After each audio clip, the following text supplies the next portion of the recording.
नमस्कार. पूजा मानकर पवित्र पोर्टल या आपल्या यूट्यूब चॅनलवर आपल्या सर्वांचे स्वागत आहे. आज दिनांक 11 जुलै 2024. आज जागतिक लोकसंख्या दिन. तर आज आपल्या न्यूज बुलेटिनवर एक नवीन न्यूज पवित्र पोर्टलवर प्रसिद्ध करण्यात आली आहे. याबाबत आपण चर्चा करणार आहोत.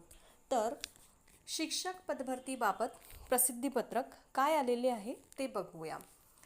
पवित्र प्रणाली अंतर्गत शिक्षक पदभरतीबाबत मुलाखतीशिवाय या प्रकारातील उर्वरित समांतर आरक्षणातील रिक्त पदे त्या सामाजिक आरक्षणातील सर्वसाधारणमध्ये रूपांतरित करून दिनांक 25/6/2024 रोजी सर्वसाधारण गुणवत्ता यादी प्रसिद्ध झाली आहे. त्यामध्ये 3150 रिक्त पदांचा